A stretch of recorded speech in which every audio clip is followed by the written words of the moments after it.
Jadi para kanal-kanal yang berkeliaran di media sosial ini itu ratingnya masih lebih tinggi ketimbang orang-orang yang bicara soal kebangsaan, bicara soal NKRI, bicara soal kebinekaan, bicara soal anti radikalis. Itu masih kalah banyak kita. Oleh karena itu sekali lagi pentingnya para pemuda desa yang memiliki giro kebangsaan yang tinggi, yang memiliki pemihakan yang konkret terhadap negara ini, agar juga meneriakkan hal yang sama. Saya minta tolong untuk Bapak menjadi ketua RT di desa saya karena satu, Bapak itu pintar mengatur air, dan kedua, Bapak itu cerdas untuk memarkirkan air. Air bisa diparkirkan sekiranya bisa rapi, tidak mengakibatkan bencana, Pak. Seorang pemuda desa yang kemudian menawarkan Anies Baswedan agar dia bisa menjadi kepala RT di kampungnya karena menganggap bahwa Anies Baswedan ini katanya sangat cerdas, siapa tahu bisa membenahi kampungnya. Karena setelah diberikan DKI Jakarta untuk dibenahi, ternyata tidak bisa dibenahi oleh Anies. Oleh karena itu, anak muda ini berinisiatif agar Anies ke kampungnya saja menjadi ketua RT.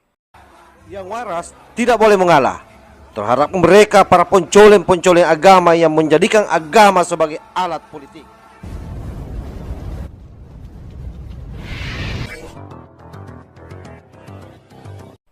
Assalamualaikum warahmatullahi wabarakatuh. Om Swastiastu, Namo Buddhaya, salam kebajikan. Sahabat-sahabat Tolang Sembilang yang saya hormati dimanapun juga berada, saya kira media sosial ini memang harus dimaksimalkan.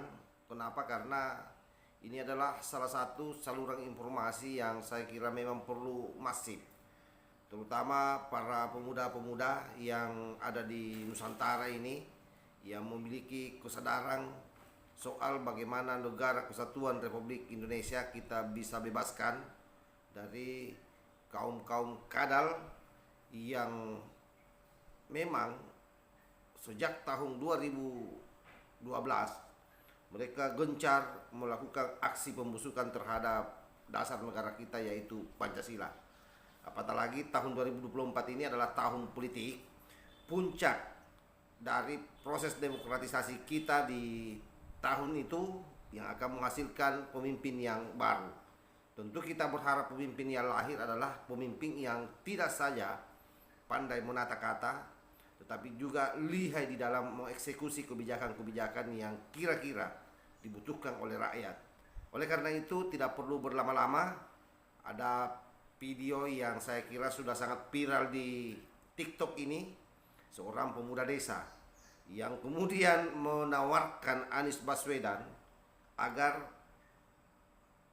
dia bisa menjadi kepala RT di kampungnya karena menganggap bahwa Anies Baswedan ini katanya sangat cerdas, siapa tahu bisa membenahi kampungnya. Karena setelah diberikan DKI Jakarta untuk dibenahi, ternyata tidak bisa dibenahi oleh Anies. Oleh karena itu, anak muda ini berinisiatif agar Anies ke kampungnya saja menjadi ketua RT. Selain itu, anak muda ini juga menyentil Surya Paloh, meminta Surya Paloh sebagai seorang pimpinan partai yang menurut saya gagal. Kenapa saya bilang gagal? Karena tidak berhasil mencetak kader untuk disiapkan menjadi presiden. Padahal banyak sekali kader-kader di Nasdem yang memiliki potensi yang saya kira tidak kalah dengan Anies Baswedan. Lalu kenapa Anies Baswedan yang bukan kader dicapreskan? Pemuda ini lagi-lagi menawarkan dirinya untuk dijadikan sebagai capres dengan alasan bahwa dia juga memiliki kemampuan menata kata, sopan dalam bertutur kata. Bedanya hanya satu dengan Anies. Kalau Anies masih ada keturunan Yamannya, kalau dia putra asli Indonesia. Nah, bagaimana videonya? Coba kita simak secara bersama-sama. Kepada Bapak Anies yang saya hormati, Pak, saya selagi warga desa Jalan Buntu ini, Pak, saya mau mengangkat Bapak menjadi ketua RT di kampung saya, Pak. Karena saya yakin dan saya ini percaya bahwa Bapak itu orangnya pintar dan cerdas untuk mengatasi segala musibah yang akan menimpa di desa saya ini, Pak.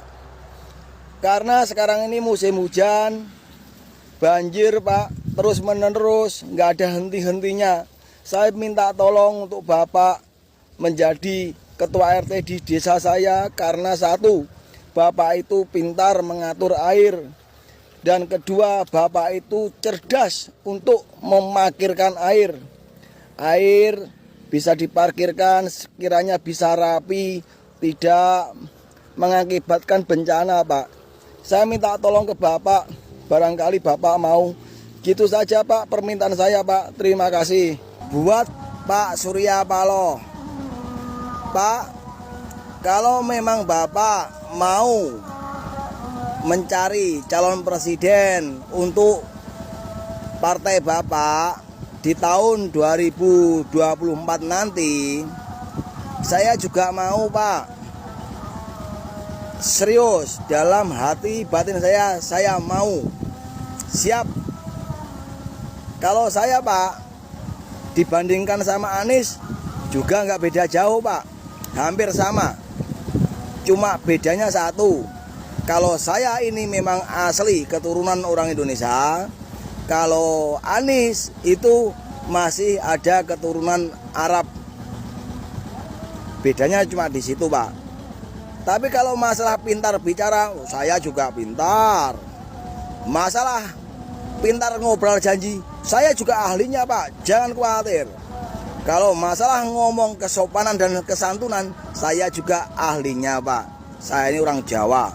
Jadi kalau masalah omong halus, tutur pinutur, Pak, saya pasti nomor satu. Wis toh, Pak, jangan khawatir. Saya siap menunggu 24 jam untuk Bapak.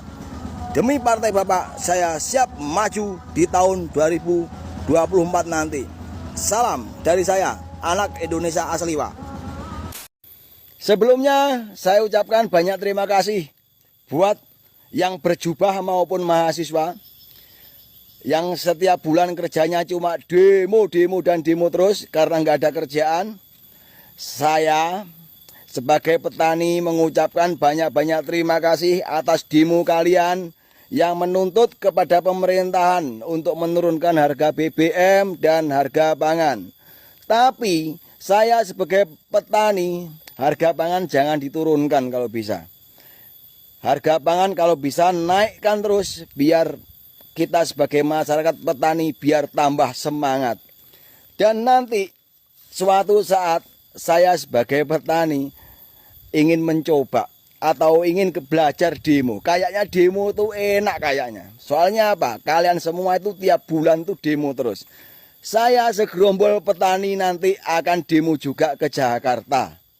Tunggu tanggal mainnya, tapi tidak lama ini saya juga seluruh petani akan turun ke jalan ikut serta demo. Tapi demo yang saya tuntut nanti kepada pemerintahan dan kepada Bapak Jokowi untuk menarik uang rakyat ataupun uang negara yang dimakan penjabat atau yang dikorupsi atau dikoruptor penjabat-penjabat. Saya itu akan menuntut kepada Bapak Jokowi untuk menarik kembali uang yang dikorupsi.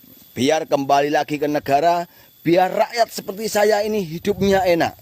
Mari kawan-kawan, kita sebagai rakyat kecil ataupun kita sebagai petani, kita maju ke jalan untuk menuntut kepada Bapak Jokowi atau pemerintahan untuk mengembalikan uang negara yang dikorupsi. Siapa yang mau ikut? Ayo kita berangkat. Oke sahabat, saya kira kita sudah melihat bagaimana pemuda kampung ini, pemuda desa ini memberikan gambaran kepada kita semua bahwa soyokianya seluruh anak muda di Indonesia ini mesti tampil ke permukaan untuk bagaimana memperjuangkan bangsa ini berdasarkan potensi masing-masing. Itulah sebenarnya yang dilakukan oleh pemuda ini. Jadi pemuda ini dalam situasi terbatas sebagai orang yang tinggal di kampung ini mampu memberikan edukasi kepada masyarakat.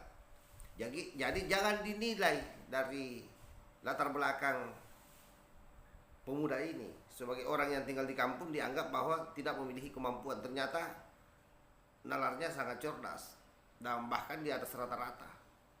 Sekalipun disampaikan dengan bahasa yang saya kira sangat sederhana, tetapi menurut saya itu sangat penting sebagai edukasi buat seluruh anak bangsa. Karena bagaimanapun juga media sosial ini sudah banyak orang-orang yang ada di desa itu sudah menikmati yang namanya dunia permedsosan. Oleh karena itu memang salah satu agenda mereka itu adalah bagaimana mengepung kita ini melalui dunia digital. Dan sampai hari ini posisi mereka ratingnya itu masih di atas. Jadi para kadal-kadal yang berkeliaran di media sosial ini itu ratingnya masih lebih tinggi ketimbang orang-orang yang bicara soal kebangsaan, bicara soal NKRI, bicara soal kebinekaan, bicara soal anti radikalis. Itu masih kalah banyak kita. Oleh karena itu sekali lagi pentingnya para pemuda desa yang memiliki giro kebangsaan yang tinggi, yang memiliki pemihakan yang konkret terhadap negara ini agar juga meneriakkan hal yang sama. Sekian, wallahul muwaffiq ila aqwamit thariq. Wassalamualaikum warahmatullahi wabarakatuh. NKRI harga mati, salam Nusantara.